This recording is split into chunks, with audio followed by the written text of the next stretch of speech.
Hello, everyone. I think I've got this good. Teresa, just round it backwards. Okay. Well, I'm excited to be back with you guys.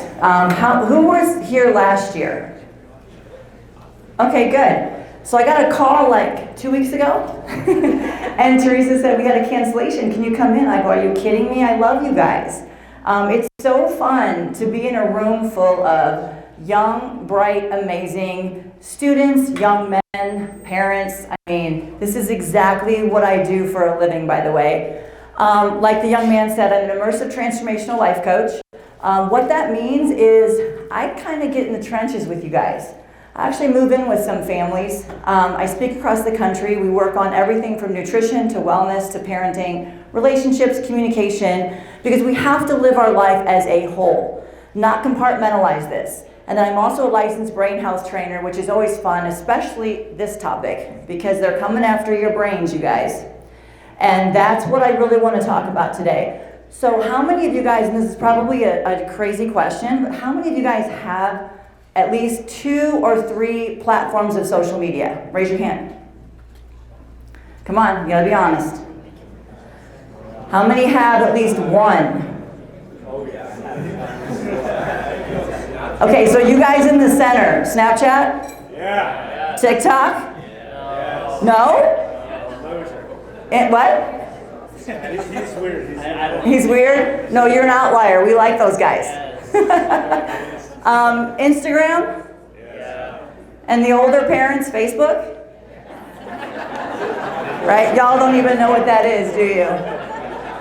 So this is an interesting topic on so many levels, because here's the problem. We live in the real world, but yet we watch and we allow the unrealistic world pretty much run our decisions and choices. Everybody's posting highlight reels. It's the best of the best, right? When you have a really great fit you like on, you post it. When your meal looks really good and it's healthy, you post it. You're not posting midnight In-N-Out burgers. Well, maybe you guys are. So what I want to talk to you today about really is the impacts of social media. Do you guys, I'm going to pick on y'all because you're seniors, because you guys are getting ready to go out into the world. So do you understand the impact of posting specific content on your social media right now? Do you audit yourselves? No? What do you say? You check your phone every time? How many people check their phone mindlessly without even realizing you're doing it? I have one brave person here.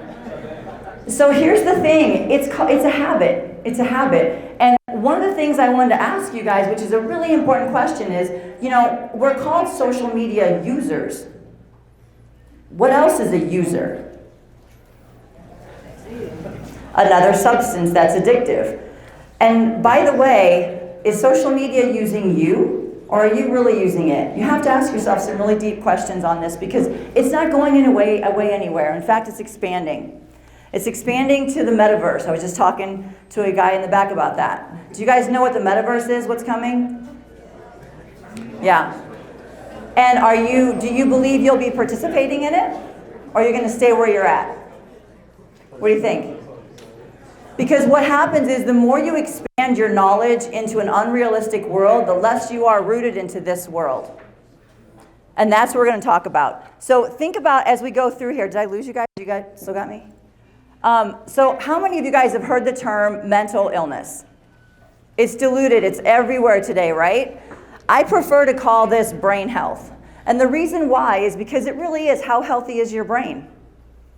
You guys, and I'm going to speak to the young men in the room, we need you guys today. If you've attended any of my workshops and my coaching and my events, you hear me say this all the time. We need strong young men today. With strong young men, we have strong families. With strong fathers, we have strong families, and we have strong communities. This is really what we're dealing with today, the lack of that. The world today is built to break you guys. Every single thing is coming at you from every single direction you can even think of. Social media, Netflix, what you read, school, college, everything in the world has got a message for you. You know, what is life really about? Isn't it about finding your way? Isn't it about figuring out who you are and who you're becoming? Especially the young guys in here. You're not there yet, you guys. You're becoming the young men that you will be.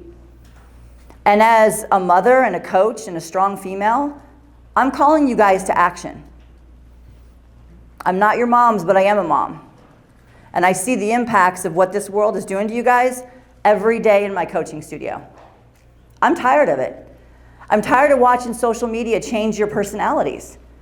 You guys are built to be unique and an individual and different. You're supposed to be different. But why is it that when we get on a social media platform and we think, oh, I should do what they're doing, and you forget your individuality? School's built to forget your individuality. Sit in your chair, be quiet, memorize this, get a grade, and go on to the next class. You know, we have to question these things, and we have to really ask ourselves, who are we in this world? So 40%, you guys, of mental health issues are up since 2009. That's a big deal because you're our future. You know, you guys make up, Gen Z makes up about 20.4% of our population, but 100% of our future. And as a parent, I'm very concerned. And the reason why I'm concerned is because I have a point of reference when we didn't have these influences. We didn't have these issues. We had other things to deal with, of course, but not like this, not coming after your mind. So how much do you guys think social media would contribute to if you're having a bad day, or if you feel depressed, or if you feel like you're being compared to somebody else or being judged? How much of that influence do you think is from social media? Would you say a lot or a little? Majority? You're right. How many hours, and this is nobody's probably going to want to answer this, but what's the average hours of your screen time? A day. What, babe? Probably 3 or 4. 3 or 4 hours? Do you know the average is 6.5 hours a day? 6.5 hours a day you guys are giving away to people who don't even care about you. And you're not even getting paid for it, by the way. Unless, of course, you're an influencer and you're bought and paid for to the highest bidder. Do you guys have, I'm going to just get a hold of you guys. Do you guys have specific accounts that you follow? What, and if you want to be brave enough, what's the category? Gym. Workouts? What else? What'd you say? Basketball. Basketball? Cars. Cars? Those are pretty benign topics. I'd probably mention there's a few more. But that's all right. We'll talk about that later. So here's my thing. One of the biggest things with your algorithms, it kind of stalks you. So if you click on a photo or you like a photo, now you've now built your algorithms, and what's introduced into your world is from that particular click. It can be something so innocent as on your Explorer page, your For You page, whatever it is, and all of a sudden, you're now down this rabbit hole. And you may have only clicked one time. So my question on that is, what influences you on what you decide to spend your time with? You know, if we talked about today's world, and I love this topic. I'm speaking in June to a group in Missouri, and the topic is actually called Redefining Rebel. And that's what I want you guys to be today. I want you to be rebels today. Because a follower today is participated into the world that's built to break you. 4 or 5 hours a day on social media, partaking in legalized weed, underage drinking, promiscuous sex, pornography. Those things are actually built to break you guys. Because if you're weak-minded, guess what? You're real easy to control. You're real easy for me to tell you what to do and how to live your life. Rather than take a step back and go, this kind of goes against my moral compass. Do you have a moral compass? Is it set true north? That's what I want to ask you guys today. Is it set true north? most of your foundations and most of your influences really should come from your family. You know, back in World War II, they called you guys, not just you guys, but just the younger generation, you guys were the child generation. Do you know what that means? That means that you no longer go to family, mentors, peers, or coaches. You go to peers for advice. Well, I have a really dumb question. If you're dating somebody and it's not working out, why are you going to somebody the same age that you are to get advice about a future healthy relationship? Why wouldn't you go to somebody that has experience, that can actually help you? But you usually go to TikTok, and then ironically, those TikToks just happen to pop up that speak right to you. And you're like, oh, that was for me. That must be what I need to do. Stop taking your advice from a platform that is built to break you. Think about that. You know, the time part is really interesting because we all have 24 hours in a day. And what are you doing with yours? If you're sleeping for 8 hours, hopefully, I'm sure a lot of you guys aren't, but if you are, if you're sleeping for 8 hours, you're on a platform for 4 to 6 hours. You're in school for average of 6 hours. What are you doing with the rest of your time? You're supposed to be building and creating a life that is meant for you in the future.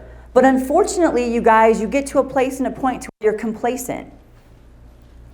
I would probably guess, do you guys on a daily basis, and I'm going to speak to all you young men, on a daily basis, do you believe that you're challenging yourself to be better? On a daily basis. Because if you do the difficult thing now, you'll have an easier life in the future. If you take the easy way out now and you skate, life's going to get really difficult.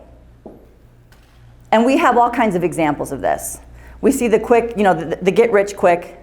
We see the person that made it overnight. But we don't see is the people that actually grind behind the scenes, and it takes 25 years to actually make it. We just want the result, and we want it now. We don't see what it takes. So think about where your time is going. It is a very precious commodity, and you will not get any more back. Once it's gone, it's gone. It's like money. You spend it, you can make more. Not your time. When it's gone, it's gone. So this is a really big, are you guys all going to college? You guys are the senior table, right? Are you prepared for distractions? Are you? Okay, I'm gonna go down. You guys, I didn't tell you I was gonna pick on you, but I am. What's your name? Josh. Josh, you're first. Tell me what you think will be your biggest distraction in school. Like college? Mm-hmm. Probably partying. Partying? Yeah. YouTube. Partying. Partying? Drinking headphones. I love your honesty. Partying? Yeah, partying. Yeah, partying. I'm not sure yet. You're not sure? Partying. That's a good answer. Partying. Partying? The gym. The gym? We got a healthy guy? Social life in general. Social life in general? Girls. Girls? We have no confusion on gender there. We're good. Gym. Jim? So parents, y'all are paying for this, right? The distraction is partying. I didn't hear one thing about too many hours studying. So here's my question. I'm going to challenge you guys. I really want you to hear this message because partying is a part of your life. It's true. And people always talk about time management. So again, the distractions are real. They're not going to go away, and they're going to intensify as soon as your feet hit the ground wherever you're going. How many of you guys possess a high level of self-discipline? Be honest. Got some hands raised?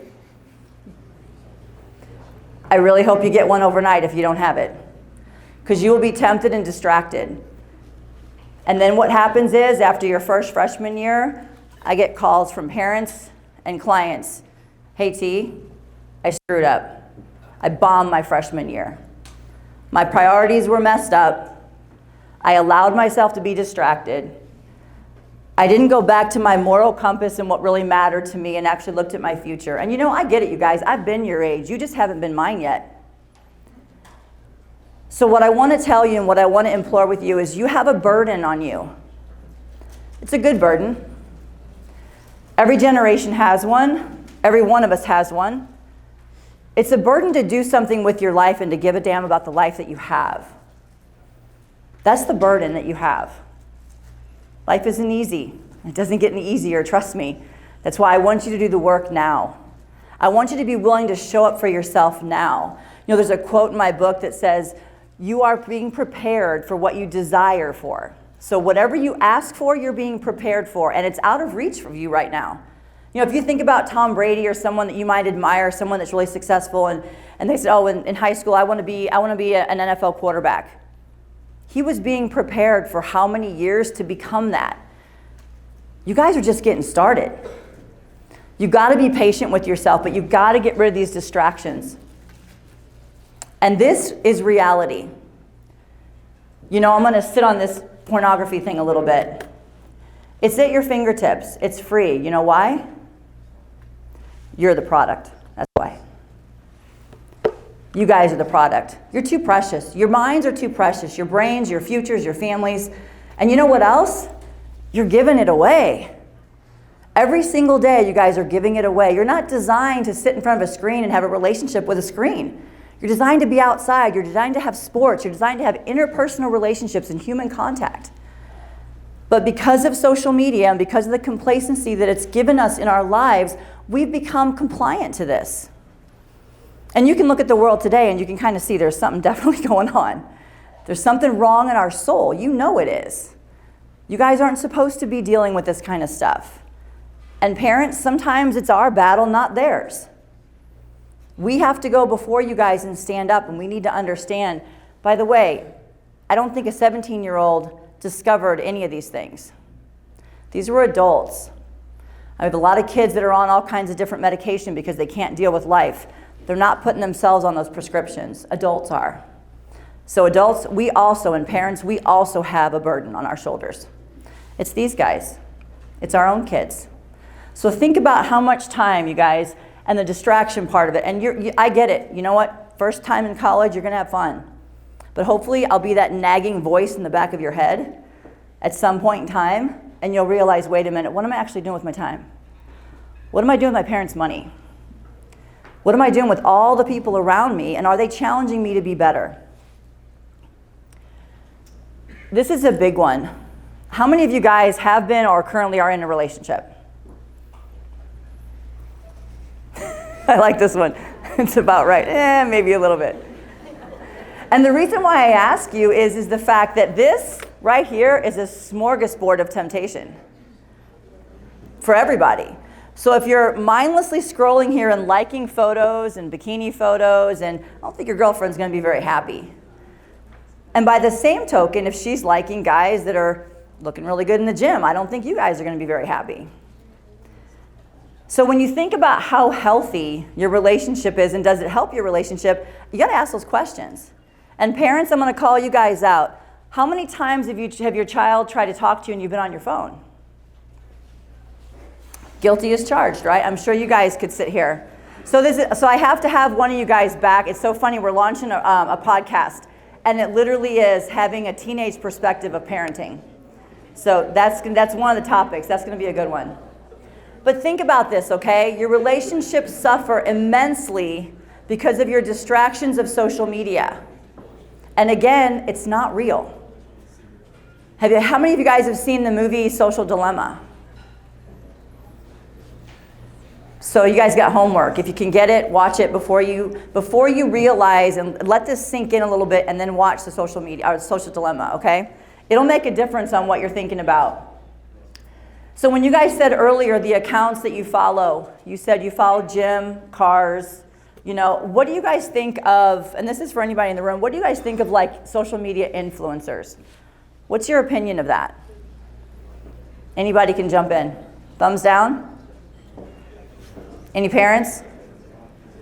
Thumbs down? I don't care. Right? But they make a lot of money, and do you know that a lot of young people want to be social media influencers as their career? Because they're glorified. But let me tell you something, it is much better to be influential than it is to be an influencer. Do you know the difference? You can't answer. No, not you, he can't. He works with me. You know the answer. Do you know the difference between being influential and being an influencer? Personal relationship. Personal relationship, and also you're bought and paid for. Because I know who I am and I know what I stand for, and I would do what I'm doing no matter if I was getting paid or not. Because I love what I do, and it's important to me. An influencer, whatever the next big product is, they're gonna jump on it. Whether it's good for you or not, they're gonna tell you that it is. So think about the accounts that you follow and audit them on a regular basis. Audit the people that you follow, even the so-called friends that you have, because you probably spend your life with maybe 4 or 5 people, but maybe you have a couple hundred followers. So think about that. Who gets your time? And the word followers just, in essence, just makes me crazy, because I don't want you guys to be followers. I want you to be leaders. I want you to set the tone for what it is, okay? Whatever that means to you, it can be anything. It doesn't matter. Whatever's important to you and you're passionate about. So go through your social media when you get a chance, and do it often, and just delete things that are distracting. Delete things that don't really matter. You know, it's really difficult for those of you guys that said something that you were dating in the future or in past relationships. It sucks to try to break up in today's world, because you're constantly tethered to that person or that person's friends. So think about that, okay? Think about understanding that you have to get to a place of being able to audit and delete things that no longer serve you, okay? All right, these next 3 slides I really want you to think about. I want you to declare something in your life. That's number 1.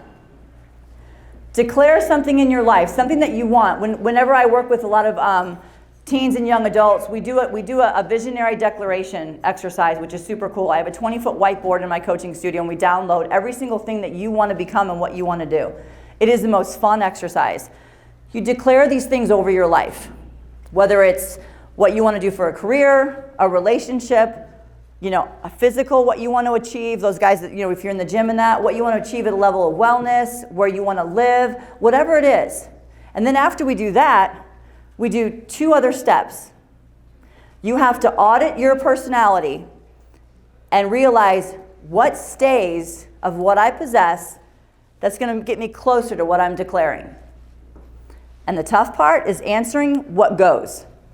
What about your personality no longer serves you and it keeps you farther away from what you say you want? You know, I was speaking to a teacher the other day, and these kids are up there saying, well, we want an A. I want an A in your class. You know what his comeback was? You're a D student. You don't deserve an A. You're not showing up.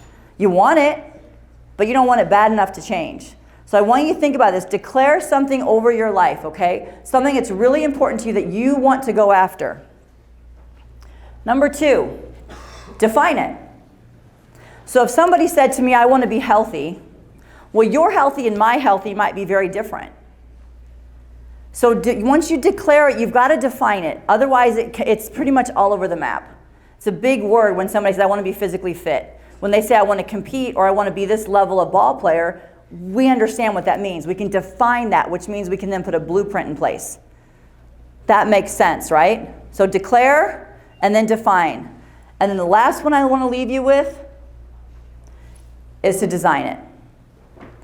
You know, the conversation on social media doesn't go away. We have over 3.5 billion people that use social media. There's over 7 billion people on the planet, so that's half. And when you think about how many hours, how much waste, are you really designing your life? This to me is the cool part that nobody talks about. How much planning went into deciding which school you guys decided to go to? A lot? A lot with your parents, a lot of going back and forth. How many schools on average did you guys visit? 2? 2? So you put a decent amount of hours, right, into your education. You know what else takes a lot of planning?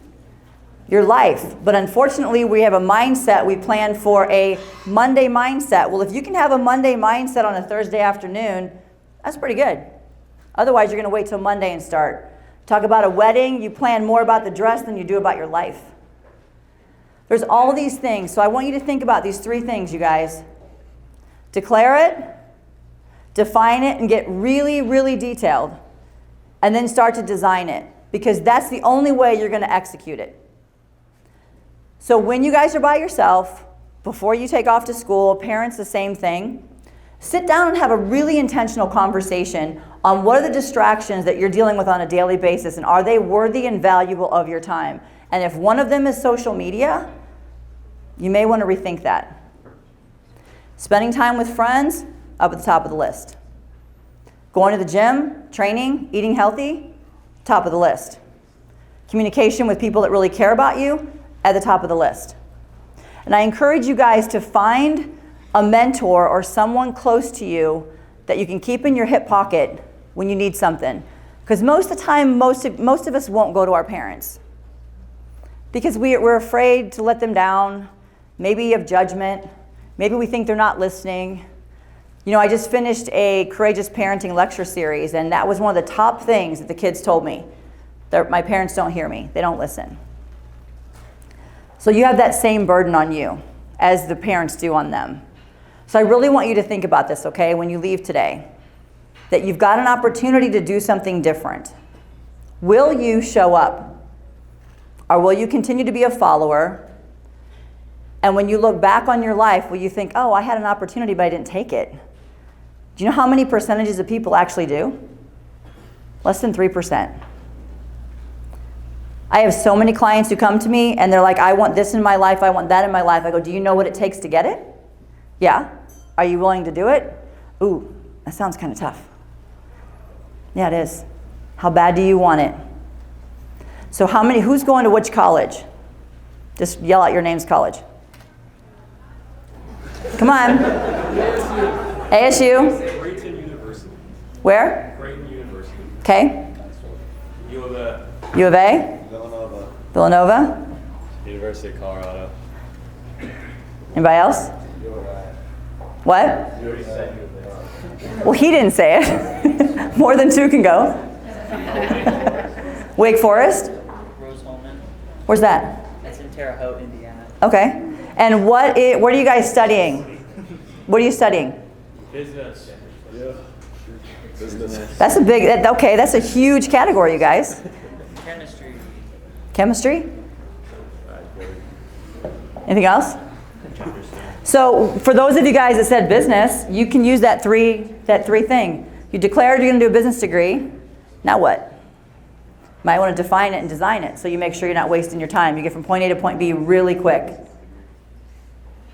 All right, you guys, I'm going to leave you alone. But what I want to ask is, does anybody have any questions about the presentation, about any statistics on social media, about the effects on the brain? Because one of the things I didn't touch upon, but I want to, is social media hits the same pleasure center as cocaine and sex and drugs and alcohol. It's a hit of dopamine, which means that's why it's addictive.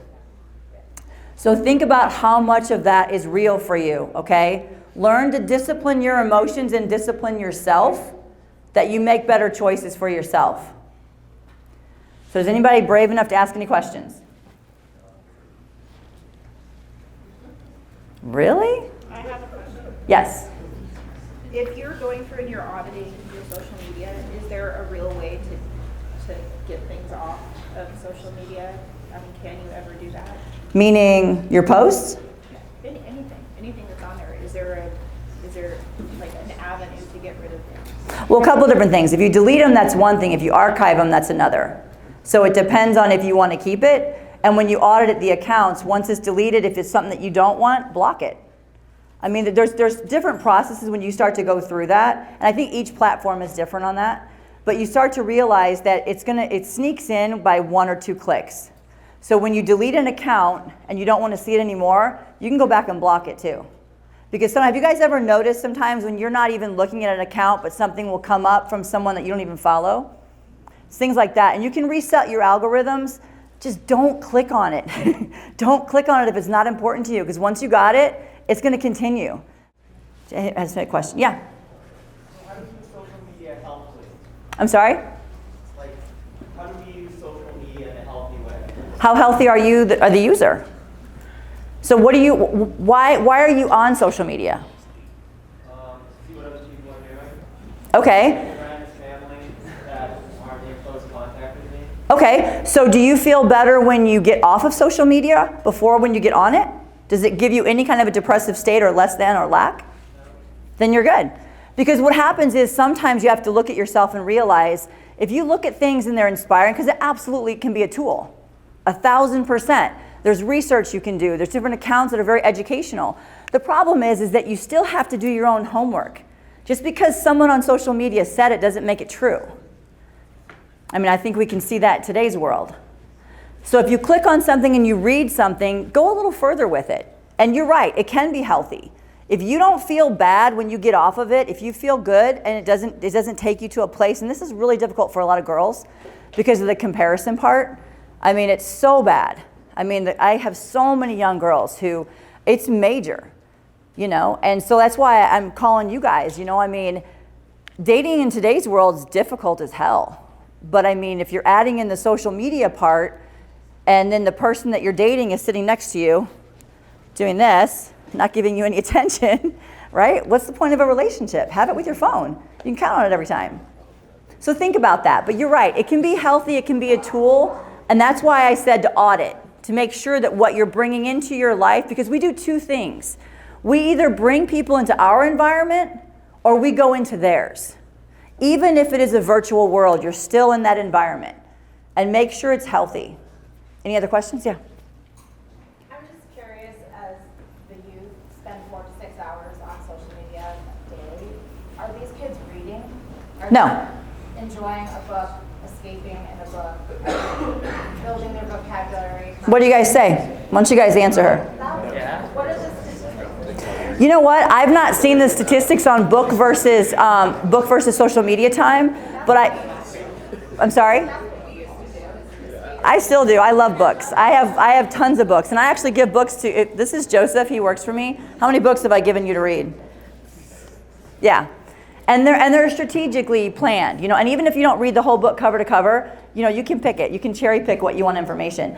You know, statistically, a lot of kids, when they're in school, very rarely do they read outside of school. So like the books that you guys are reading are probably assigned reading. And I don't even know, I think some of the really good assigned reading books have been taken out of schools now. But most of the time, it's on social media, and that's the reason why. This is a really crazy statistic. So what do you think the average attention span of a teen young adult is today? What? 2 minutes. 2 minutes? It is it's 8 seconds. Do you know what the attention span is of a goldfish? 9 seconds. So y'all have been beat by goldfish. So I mean, think about that, right? I mean, when social media first came out, it was like a post, thought-provoking content. We sat and we read through. Hang on, guys. We sat and we read through the content. We looked at photos. We had time, right? Now we literally are seconds, and we're through it. 3 seconds, it doesn't catch our attention. We're through it. I mean, Reels and TikTok, they used to be what, 15 seconds? Now I think they're up to a minute, right? Can you do a minute? I know you can do a minute on Instagram. You can, well, some accounts can go longer. But, you know, so it's basically, and then this just goes down a whole rabbit hole, you guys. That's why our kids are being diagnosed with ADD and ADHD and all these things. I mean, it's induced through social media. Your mind is not your own. So either control it or it's going to control you. That's just the way that it is. So yeah, pick up a book, like she said. Any other questions? Yeah. So, what do you think about the idea that there's so much content on social media, it's endless. Mm-hmm. Anything you want to find, it's out there. Right? I agree. And we are fed different posts based on what we have fed our algorithm. Mm-hmm. Right? What do you think of the idea that we go through things so quickly because our brains just filter out trash and then we pay attention to what we want to? Have you trained your brain that way? I mean, we all do it. You see something, you don't care, you move on. Does it affect you in any way? If you don't care about it, then why would you stick around? Are you sure it doesn't affect you? If I don't care about something, I can move on. Give me an example. Really basic example. Okay. You see a video of something that's going on with celebrities. I don't care. Maybe I searched them up once, but it got fed to me. I don't care. I move on. It's just like that. So what that does, and you're right, you can filter through it, but it's a familiarity, which means if you have a pop culture conversation, you'll be able to engage in that conversation by way of interest or non-interest. It doesn't matter because it's a knowledge, right? Even though you're not going through there and really going down and delving deep in it, you skimmed it and it went into your mind. And I can't remember what the storage part of the brain is, but you're right, you can vet through things, absolutely, and that's a way to train your brain. But it's even better, don't put it in your environment in the first place. Do you use any social media yourself? The only social media I have is Instagram. And could you remember any posts that you just skimmed past yesterday and really tell me what was in them? Oh yeah, I mean, I look, and actually it's not posts that I follow, it's probably on my Explorer page. So it probably something comes up if you looked at my Explorer page, it's probably puppies, health, nutrition, things like that. But on occasion, one will come up, and the thing is, here's the crazy thing, and why when we talked about pornography, it's such a huge thing, that imprints your mind to where you will never forget that image.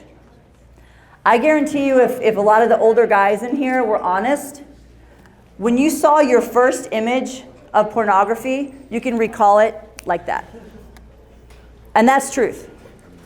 Those images are not easily processed by the brain. That's why it's so damaging for the brain. And yes, there are benign images, cats, you can forget about, whatever. But those kinds of images, and we're not talking about just picking up your dad's Playboy.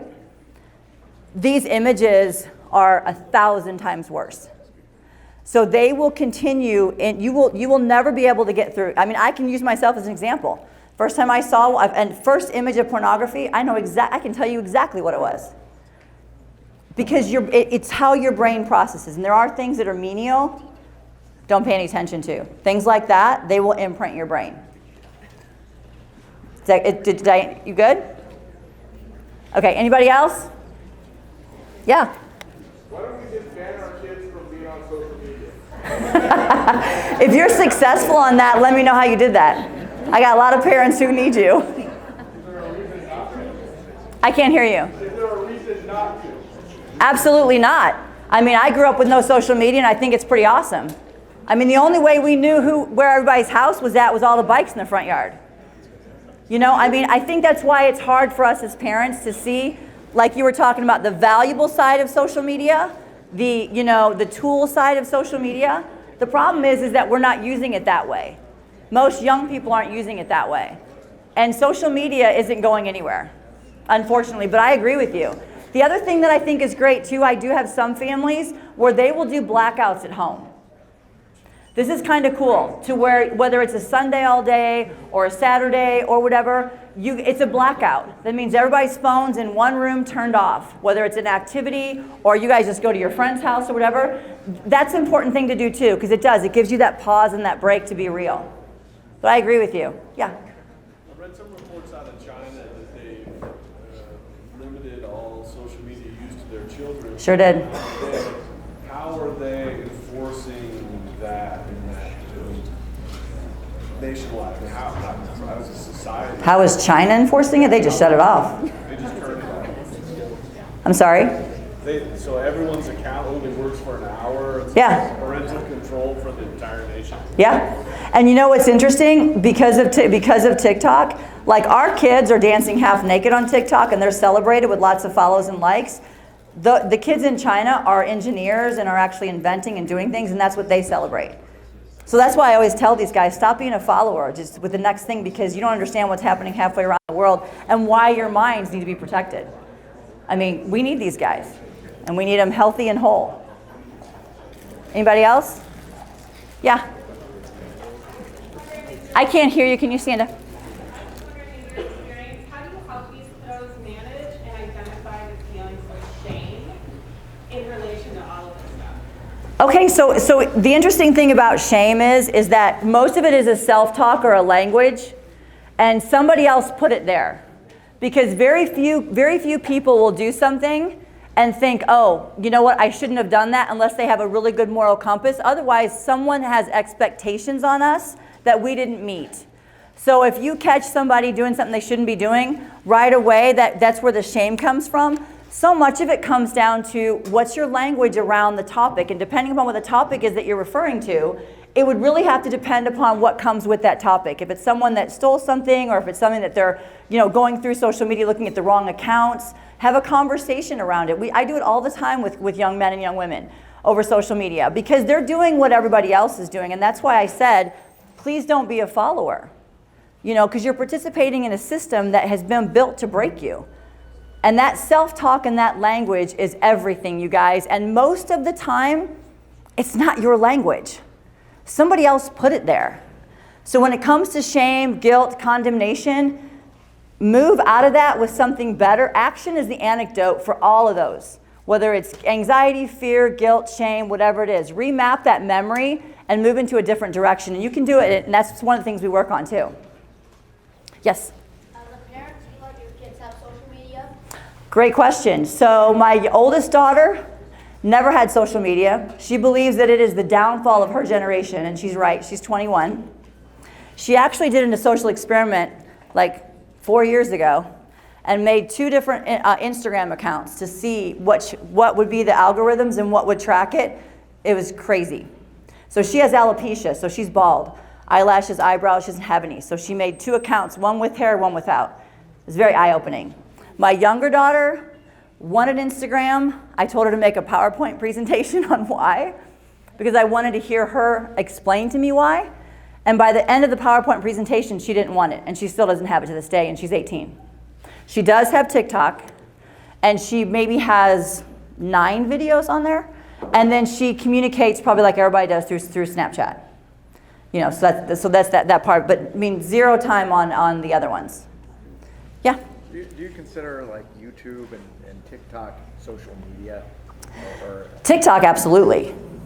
Absolutely. Do I consider TikTok and YouTube social media? TikTok, absolutely, because it's messaging back and forth. And YouTube today, I do believe that. Because a lot of times it comes down to, I believe that social media is anything that chases you for your time, your energy, and your communication skills. Does that make sense? So it's like, if I go watch a movie and then I turn the movie off, that's entertainment, wisdom, knowledge. If I go on a platform that's interactive, that to me is social media. And social media is really antisocial. It's biological, it changes who you are and how you feel about yourself. It's psychological too. So it's more antisocial, but I do believe that it is. And a lot of the kids I work with, they do hours upon hours on YouTube too. And then you have this sidebar that suggests you watch this, and it's kind of pulling you back in. So yeah, there was another question here. Yeah. So I do a lot of YouTube. I'm guessing that's why I asked. Is this your dad? Yeah. But on school weeks, I have noticed that it used to like really pull me away from that kind of stuff, and I turn it off on the weekends because it's weekends. I can do more stuff. Good. But during the school week, if I just want to do YouTube, I turn off the suggestions bar. I like download an extension that like basically nice. whites it out kind of stuff. So do you think that like helps the Absolutely, because you just disciplined your involvement with it. That's what I'm talking about. That's what I was talking to with these guys. It's like you're disciplining what you're doing. And I think it was the gentleman back there that said, is there a good part of social media? Yeah, we connect, we see, we learn, absolutely. But it comes down to how healthy are you? If you put boundaries and parameters in place, that's healthy. That means he's doing good, Dad. That means he's doing something good, and that's the thing, it's right? It's the awareness part of it. It's the awareness, yeah. Anybody else? Yeah. So what about some employers are wanting to see your social account and see how you interact? Happens all the time. So I think it is important to have one in some sense, not just this. Right, and again, it goes back to there's a healthy side and how healthy is the person. And that's why I asked these guys, do you guys realize the ramifications of what you're posting? Because that doesn't go away. I mean, and the whole thing with Snapchat, it doesn't go away either. There's apps out there that you can retain the photos. So, there's always a way out. I mean, and that's the thing. But I know a lot of, so whenever my kids are a certain age that I coach, they're looking for employment. I'm connected to a lot of businesses in the Valley, and somebody will say, hey, my 16-year-old needs a job, or do you have anybody? And a lot of them will go to their social media. Yeah, and they have every right to. It's public. If it's private, maybe different. Yeah.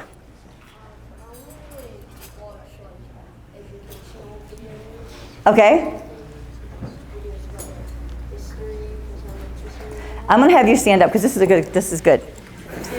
Here you go, babe. I do agree that a lot of kids, I see a lot of them like wasting their time on TikTok on things that I just think are really stupid. Because like, I don't even care about celebrities and influencers. I think it's just a waste of time. How old are you? 12. Nice. Is this your dad? No, that's my friend's. Okay. And yeah, I think it's a waste of time to like watch influencers on TikTok and stuff. And people are like, oh, social media, YouTube, it's gonna cause problems. And a lot of people think that because they see most people my age wasting their time on it. You know what, you're right. And shame on us I had a kid that was in one of my talks and he had his phone out and he was just going to town on his phone. His mom yelled at him and told him to put the phone down. You know what he was doing? He was taking notes. I'm like, no, let him go. She's like, get off your phone, you're being disruptive. And he goes, but Mom, look. And it was notes of my whole entire talk. It was so good. But I agree with you. You're 12. So here's the funny thing. You're Gen Z Alpha. So you guys are Gen Z. You're Gen Z Alpha. Your generation is getting the message quicker than these guys are. That it's not good for you. You're right. Keep talking about it. It's good. And there's so many other things you can do. Any other questions? Nope. Thank you guys very much. Thank you so much. I want to leave you with one thing. So if anything resonated with you today, we're doing a private mastermind June 4th and June 5th. It will not be advertised anywhere. You had to either listen to a talk that I was giving or be a client of mine. If you're interested, Joseph has some little index cards. Grab one from him. Just put your name and your number. We'll text you the information. It's a private mastermind. We have a former NFL Green Bay Packer coming to speak. We've got a financial guru speaking. We've got an entrepreneur speaking. Myself, I'm doing a presentation. And then we also have a woman that has started a business from nothing. So we pour into you guys. You're going to learn stuff in there that you won't learn in school. So if you're interested, Joseph in the back's got an index card. We can text you some information. And it's at my coaching studio in the air park, limited space, because it's a really intense mastermind, okay? Somebody had a question over there. You good? Okay, thank you guys so much.